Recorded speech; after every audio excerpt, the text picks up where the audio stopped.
On December the 2nd, 2018, a family in Essex woke up expecting to celebrate a birthday. Messages were sent, phone calls were made, but nobody answered. Their daughter was thousands of miles away in New Zealand, living the dream she had talked about since childhood. At first the silence seemed unusual, then it became worrying, then terrifying. What nobody knew was that while her family waited for a reply, Grace Millane had already been dead for hours. Her body hidden in a suitcase buried in a remote area outside Auckland, and the man responsible was doing everything he could to cover his tracks. This is the heartbreaking story of Grace Millane, a young traveler whose dream journey ended in tragedy, and the investigation that uncovered the truth. Before we begin, if you enjoy detailed true crime documentaries based on real investigations, make sure to subscribe to Real Crime Pulse, turn on notifications, and join us as we uncover the facts behind some of the world's most shocking criminal cases. Grace Emmy Rose Millane was born on December 2, 1996. In Brentwood, Essex, England, she was the third child and only daughter of David and Gillian Millane, and from the beginning she grew up surrounded by a close and loving family. Her two older brothers, Michael and Declan, shared a strong bond with their younger sister, and the family spent years building the kind of relationship that was based on trust, communication, and genuine affection. They were not simply relatives living under the same roof. They were friends who enjoyed spending time together and remained closely connected as the years passed. As Grace grew older, she developed into a bright and ambitious young woman. She attended St. Thomas More High School in Westcliff-on-Sea, where she completed her secondary education. Friends and family remembered her as outgoing, friendly, and eager to experience new things. She had a positive personality that allowed her to connect easily with people around her, and she carried that same energy into adulthood as she prepared for the next stage of her life after finishing school. Grace enrolled at the University of Lincoln, where she studied advertising and marketing. She worked toward her degree while looking ahead to the opportunities that would come after graduation. In September 2018, she successfully completed her studies and graduated from university. It was an important achievement, marking the beginning of a new chapter in her life, one filled with possibilities, independence, and plans for the future. Among the many details that later emerged about Grace's life, one childhood memory stood out above all others. When she was a young girl, she completed a school project about New Zealand. In careful handwriting, she described the country and wrote that she would travel there one day. At the time, it was simply a dream recorded on a classroom assignment. But years later, that dream remained alive after Grace's death. Her mother would find the project again and realize that her daughter had fulfilled the promise she had made as a child. Following her graduation, Grace began planning an overseas adventure. She wanted to see the world and experience different cultures, but she approached the journey carefully. She decided to begin with a structured group tour through South America before continuing on her own. This arrangement allowed her to gain confidence while still enjoying the security of organized travel. She left England in October 2018 and headed overseas, excited for what lay ahead. During the following weeks, she traveled through Peru and other parts of South America with fellow travelers, making memories and enjoying experiences far from home. Then came the moment she had been waiting for since childhood. On November 20th, 2018, Grace arrived at Auckland International Airport in New Zealand, stepping into the country she had dreamed about visiting for years. After arriving in Auckland, she checked into Base Backpackers on Queen Street, a popular destination for travelers exploring the city. She quickly embraced the experience, visiting the Bay of Islands and spending time with new friends she met along the way. She took photographs, explored new places, and regularly shared updates with her family back in England. According to her father, she constantly sent pictures showing her excitement and happiness. Every message reflected a young woman enjoying the adventure she had worked hard to make possible. For Grace Millane, New Zealand was more than a travel destination. It was a dream finally becoming reality. On December 1st, 2018, Grace Millane was spending another day in Auckland, New Zealand. She had been enjoying her travels for several weeks and remained in regular contact with her family back in England. Nothing about that Saturday suggested it would become the final day of her life. Auckland was entering the first weekend of summer. The weather was warm, the city was busy, and Grace was continuing the adventure she had dreamed about since childhood. At some point during the day, while staying at Base Backpackers on Queen Street, Grace either created or refreshed a profile on Tinder, a dating application commonly used by both locals and travelers. Many solo travelers use such platforms to meet new people, learn about unfamiliar cities, and spend time with others while exploring a new country. It was a normal decision made by thousands of visitors every day, and there was nothing unusual about Grace choosing to use the application through Tinder. Grace matched with a man named Jesse Kempson. The two quickly began communicating and agreed to meet later that evening. Plans were made for a date in Auckland's city center. What began as a casual meeting between two people soon became one of the most heavily examined timelines in New Zealand criminal history. The city of Auckland is covered by an extensive network of CCTV cameras, particularly throughout the downtown area. Cameras monitor streets, businesses, hotels, and entertainment venues. And these recordings would later allow investigators to reconstruct much of Grace's final evening. Footage showed Grace and Kempson together as they moved around the city, visiting bars and spending time in each other's company. The recordings showed no obvious signs of distress, coercion, or conflict. Instead, Grace appeared relaxed and comfortable during the date. As the evening continued, the pair visited Sky City, one of Auckland's most recognizable entertainment complexes. Located in the heart of the city, while inside the building, Grace paused near a Christmas tree display and took a photograph. She then sent the image to her family in England. It was a simple message. One more update from a daughter, who had been sharing her experiences since arriving in New Zealand. Neither Grace nor her family could have known that this would become the last message she would ever send back in Essex. Her family would later look at that photograph countless times, realizing it marked the final moment they heard directly from her. At the time, however, it was simply another cheerful travel update from a young woman enjoying her journey abroad. The CCTV footage continued recording the movements of Grace and Kempson as they walked through central Auckland. Investigators would later review these recordings frame by frame, creating a detailed timeline of their evening together. Throughout the footage, Grace appeared at ease. There was nothing visible that suggested danger or indicated what was about to happen. At approximately 9:40 p.m., cameras at the entrance of the City Life Hotel on Queen Street captured a critical moment. Grace and Jesse Kempson entered the building together and walked toward a lift. The footage showed them stepping inside before the lift doors closed. It was the final confirmed sighting of Grace Millane alive. The City Life Hotel was a serviced apartment complex in central Auckland, and Kempson had been staying in apartment 308 on the third floor. After entering the lift, the pair traveled upstairs to that apartment. What happened behind the closed doors of room 308 would later become the central focus of a murder investigation, a criminal trial, and a case that shocked both New Zealand and the United Kingdom. After Grace Millane entered apartment 308 at the City Life Hotel with Jesse Kempson on the evening of December 1, 2018, she was never seen alive again. What happened inside that apartment would later be reconstructed through forensic evidence, digital records, CCTV footage, and testimony presented during a murder trial. Together, those pieces of evidence revealed the final hours of Grace's life and the actions taken after her death. Pathology evidence later confirmed that Grace died from strangulation. Expert witnesses told the court that pressure had been applied to her neck for between 4 and 10 minutes. They explained that a person being strangled would lose consciousness well before death occurred, meaning Grace would have become unresponsive before the pressure stopped. Medical evidence also revealed bruising on her arms and chest that was consistent with restraint after Grace died. Jesse Kempson did not contact emergency services. He did not call police, and he did not seek medical assistance. Instead, investigators later discovered that he began making internet searches that would become an important part of the prosecution's case. Those searches were recovered from his digital devices and presented to the jury during trial. At approximately 1:30 in the morning on December 2nd, he searched online for the Waitakere Ranges, a large regional park west of Auckland. Shortly afterward, he searched for the phrase hottest fire. Later, he searched for rigor mortis. As the hours passed, additional searches followed, including extra-large bags and carpet cleaner. Later in the day, he searched for flesh-eating birds and asked whether vultures existed in New Zealand. Prosecutors argued that these searches demonstrated planning. Rather than panic, investigators also discovered that Kempson had taken multiple explicit photographs of Grace's body after her death. He additionally took screenshots of her social media profile. These actions became another significant part of the evidence presented during the trial. As prosecutors argued, they reflected his behavior and state of mind in the hours following the killing.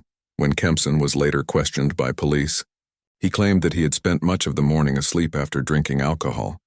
According to his account, he remained asleep until sometime between 9 and 10 o'clock that morning. However, CCTV footage obtained by investigators directly contradicted that explanation at 8:14 a.m. Cameras captured him visiting a store where he purchased a large suitcase. Additional footage showed him buying cleaning products. He also obtained a shovel from another store. Investigators later established that he hired a vehicle and returned to the hotel. He also rented a Rug Doctor carpet cleaning machine and a vacuum cleaner, before going back to apartment 308 inside the apartment. Evidence showed that Grace's body was placed inside the suitcase he had purchased earlier that day.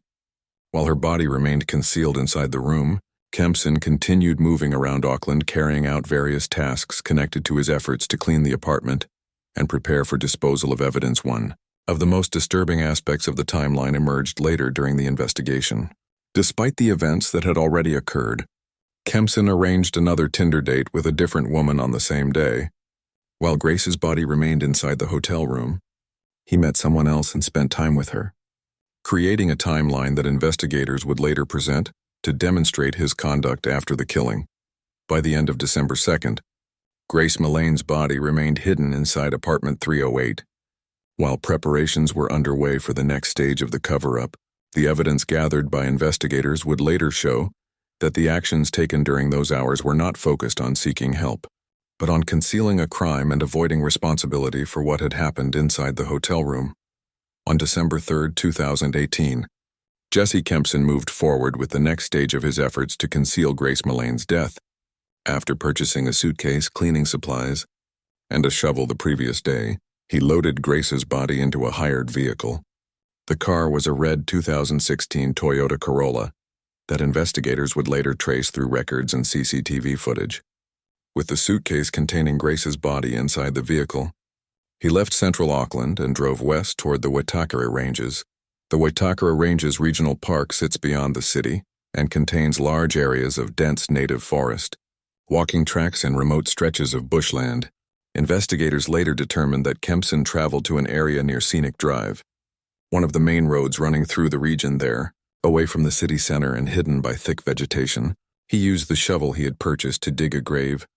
Grace's body remained inside the suitcase as it was lowered into the ground. After covering the burial site, Kempson returned to Auckland. Evidence later showed that he continued cleaning up traces connected to the crime. He returned the Rug Doctor carpet cleaner, cleaned the apartment, checked out of the City Life Hotel, and used a hotel trolley to move luggage from the building before leaving the area. While these events were unfolding in New Zealand, Grace's family in England remained unaware of what had happened. December the 2nd had been Grace's 22nd birthday. Her family had sent messages and tried calling her throughout the day. When she failed to respond, concern gradually began to grow. At first, it seemed possible that she was busy traveling or temporarily out of contact. But as more time passed without any reply, the situation became increasingly alarming. Days went by and the messages remained unread. Calls continued going unanswered. For a family accustomed to hearing regularly from Grace, the silence felt unusual. By December 5th. David and Gillian Millane decided the situation was serious enough to contact authorities in New Zealand. They formally reported their daughter missing to Auckland police. The investigation was assigned to Detective Inspector Scott Beard. At the beginning, the circumstances did not immediately indicate foul play. Police regularly handled missing person cases, and many people eventually reappeared after losing contact with friends or relatives. However, investigators quickly began gathering information about Grace's recent movements and the people she had encountered. As detectives reviewed CCTV footage from around Auckland's city center, a clearer picture started to emerge. They traced Grace's final movements through hotels, streets, and businesses. They identified the man she had spent time with on December 1st and began examining digital records connected to the case. Vehicle movements and internet activity also became part of the growing investigation. Meanwhile, David Millane traveled from London to Auckland. Arriving in a country he had never visited, police met him after he landed and brought him to Auckland Central Police Station on December 7th. He appeared before cameras and publicly appealed for information about his daughter, describing Grace as a loving, outgoing young woman who was devoted to her family behind the scenes. Investigators were rapidly building a case. On December 8th, Police brought Jesse Kempson in for formal questioning. After reviewing evidence gathered during the investigation, authorities announced that the case had become a homicide investigation. Kempson was charged with murder and remanded in custody. Although police had not yet located Grace's body, evidence pointed them toward the Waitakere Ranges on December 9th. Forensic teams searched an area near Scenic Drive later that day. Detective Inspector Beard confirmed that a body believed to be Grace had been found. Formal identification followed shortly afterward, ending a 6-day search and confirming the tragic fate that her family had feared. The discovery of Grace Millane's body on December 9, 2018, brought an end to the search that had captured attention across New Zealand and the United Kingdom. News of her death spread quickly and the response from the public was immediate.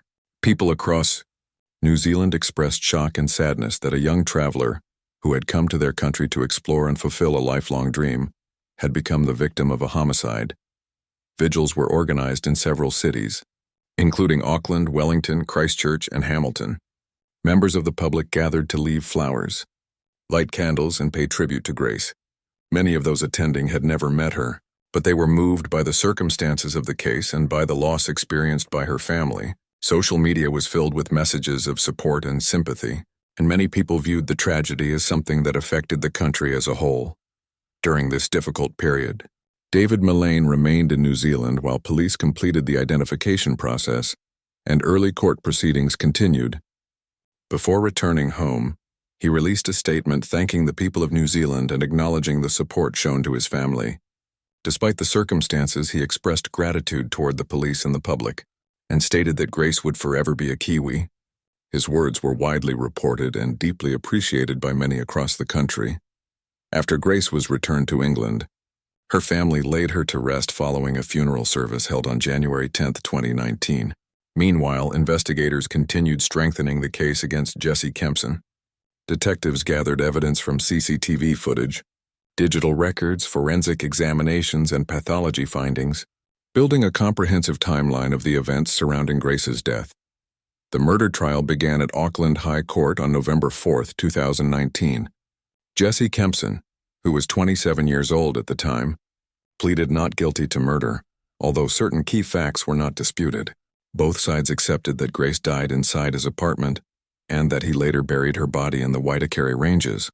However, the central issue before the jury concerned how she died and what Kempson intended during the incident. The defense argued that Grace's death occurred during consensual sexual activity involving strangulation.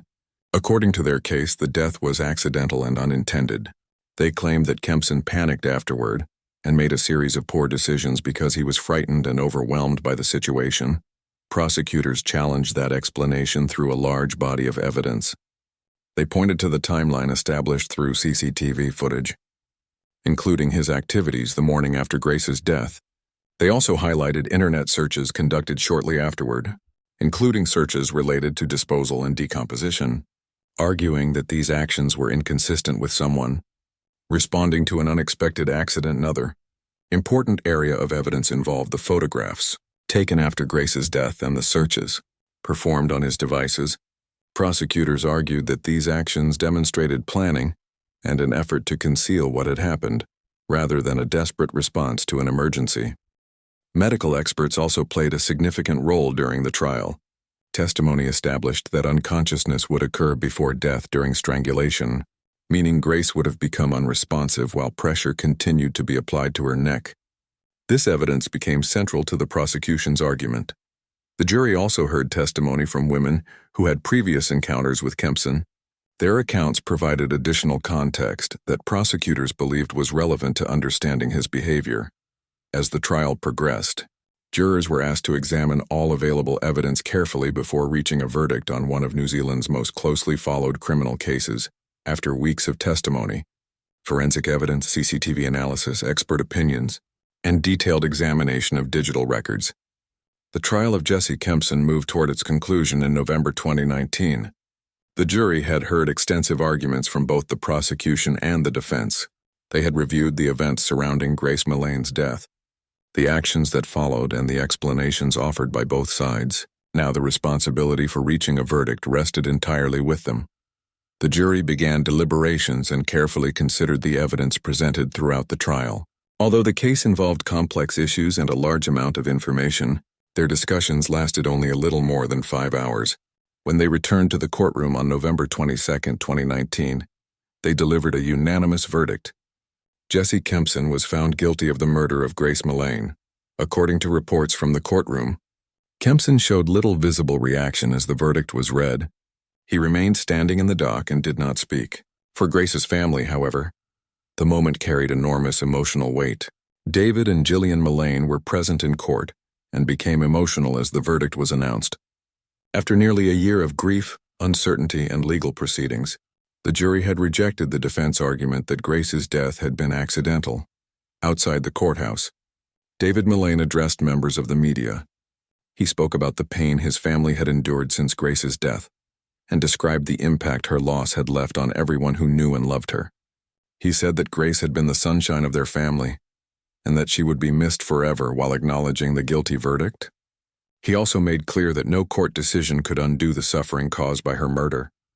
The sentencing hearing took place on February 21, 2020. Under New Zealand law, a conviction for murder carries a mandatory life sentence, therefore. The main issue before the court involved determining how long Kempson would have to serve before becoming eligible to apply for parole. The defense argued for a minimum period of 12 years, while prosecutors sought a significantly longer term justice. Moore reviewed the circumstances of the crime and the evidence presented throughout the proceedings. During sentencing, he noted that Grace was a young woman, traveling alone in a country unfamiliar to her, and that she had placed trust in someone she had only recently met. The judge also commented on Kempson's conduct and behavior following her death after considering all factors. The court imposed a life sentence with a minimum non-parole period of 17 years. At the time, it was one of the longest minimum terms imposed in a New Zealand murder case. The defense request for a shorter period was rejected entirely. In the years that followed, additional legal proceedings involving Kempson resulted in further convictions connected to separate offenses against other women. Those cases led to additional prison sentences that were ordered to run alongside his life sentence. Appeals were later filed challenging both the murder conviction and other convictions, but the courts rejected those arguments and upheld the original decisions today. Jesse Kempson remains in prison serving his sentence. With no possibility of parole consideration before at least 2037, the convictions remain in place and the findings of the courts continue to stand. Beyond the legal outcome, the case remains remembered because of Grace Millane herself. She was a young woman from Essex who worked hard, graduated from university, stayed close to her family, and fulfilled a childhood dream of visiting New Zealand. The journey she had imagined for years ended in tragedy, but her memory continues to be honored by those who knew her and by many people who followed the case around the world. Thank you for watching this documentary on Real Crime Pulse. If you found this case informative and want to see more detailed true crime investigations based on real events, make sure to subscribe to the channel, turn on notifications so you never miss an upload, and leave a comment sharing your thoughts on the case. Your support helps us continue bringing you carefully researched stories, and as always, thank you for being part of the Real Crime Pulse community.